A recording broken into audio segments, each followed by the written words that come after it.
안녕하세요, 여러분. 오늘도 의사가 못 고치는 환자는 어떻게 하나 이야기 1권 중에 입는 생활 이야기를 들려드리도록 하겠습니다. 피부는 단순히 몸의 껍질이 아니다. 호흡작용을 통하여 산소를 받아들이고 체내 일산화탄소를 이산화탄소로 바꾸어서 몸 밖으로 배출한다.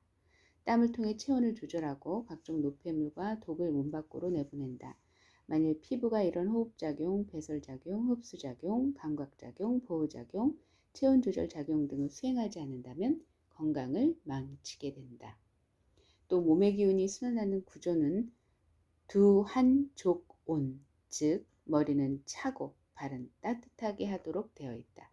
신장, 방광에서 나오는 물 기운은 찬 기운은 척추를 따라서 흐르는 동맥을 통하여 등 뒤에서 척추를 타고 올라 머리로 가서 머리를 시원하게 식혀준 뒤 이마와 인중을 따라 앞으로 내려오고, 심장과 간장에서 생긴 불기운, 즉 더운 기운은 가슴과 배의 한가운데를 흐르는 인맥을 따라서 아래로 내려가 배와 하지를 따뜻하게 해주도록 되어 있는 것이다.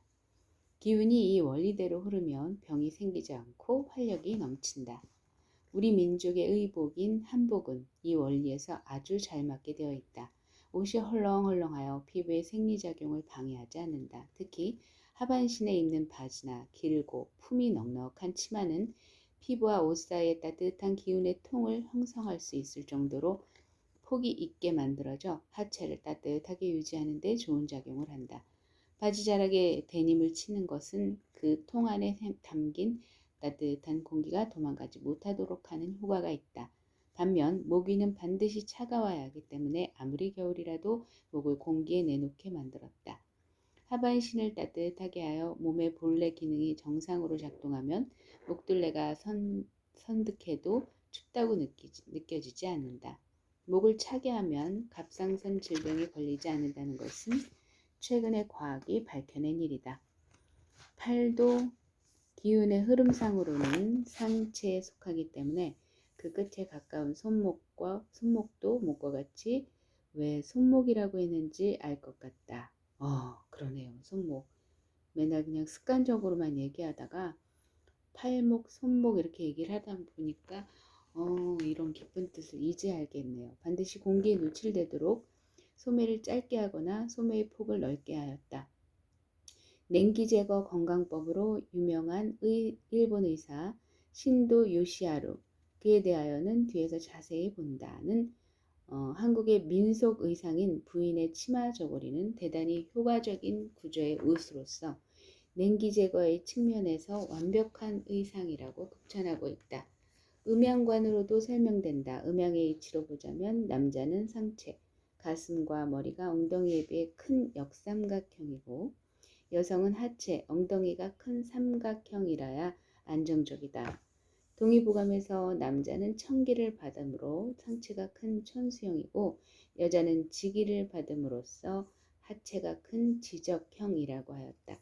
이에 전통 한복은 남자는 천기를 받고 지기를 막기 위해서 밑으로 데님을 꽉 묶었고 위로는 천기를 많이 받기 위해서 갓을 넓게 썼으며 여자는 반대로 지기를 많이 받기 위해서 삼각형 형태로 쫙 펴진 치마를 입었다. 옷의 소재는 당연히 견, 면, 마와 같은 천연섬유를 사용하였다. 천연섬유는 그 자체가 맑고 좋은 기운을 간직하고 있을 뿐더러 피부가 발산하는 땀과 독소를 잘 흡수한다. 그런데 요즘 의복은 어떠한가? 위에서 본 이치에 비추어 보면 어느새 우리의 보편적인 복장이 되어버린 신사복이나 양장도 문제이지만 몸을 꽉 조이는 청바지를 입으면 몸이 어떻게 될 것인지 보지 않아도 분명하지 않은가? 서양 기술이 가져온 화학섬유는 그 자체에서 독기가 발산될 뿐만 아니라 땀을 잘 흡수하지 못하고 피부의 병독 배출을 억제함으로써 피하에 병독이 쌓이게 하여 염증으로 발전할 수 있다. 피부가 제 기능을 못해서 약해지면 피가 잘 흐르지 못한다. 피가 흐르지 못하는 것은 만병의 근원이다. 넥타이는 또 어떤가? 우리가 개줄이라고 속칭하는 바 목에 매는 끈을 중국인들이 링따이라고 부르는데 이것이 서양으로 건너가 넥타이가 되었다는 박문기 선생님의 주장은 논외로 하고라도 도대체 격식을 갖추지 않아도 되는 자리에까지 왜 넥타이를 졸라매고 다니는지 이해할 수 없다.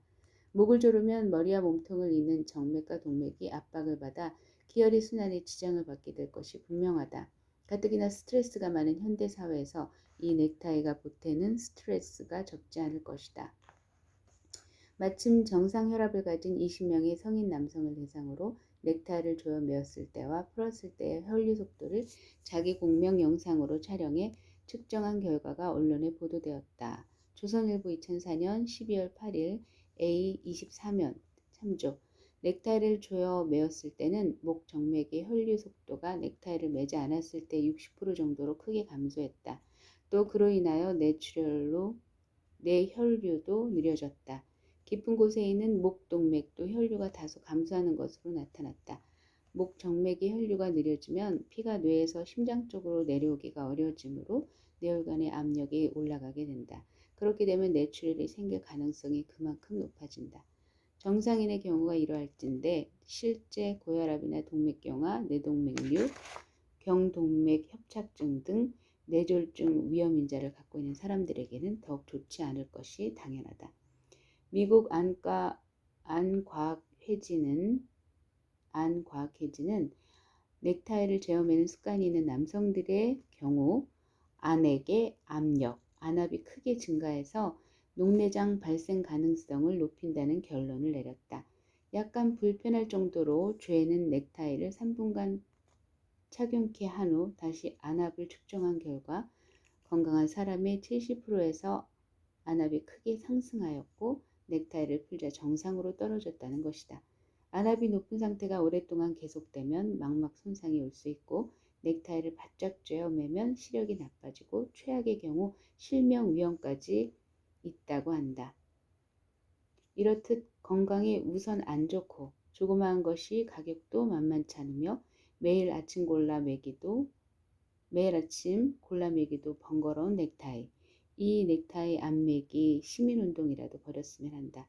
아프리카인들이 가죽옷을 입고 다니면 과간이듯이 의복도 각 민족 교육의 고유의 특징인 동시에 기후조건에 따라 과학적으로 발달해온 것이므로 신토부리의 기초에 있는 이런 이치를 망각한 무분별한 서양 옷의 도입이 국민 전체의 건강을 위협하고 있다. 오늘 입기는 여기까지네요. 좋은 하루 되시고 다음에 또 봬요.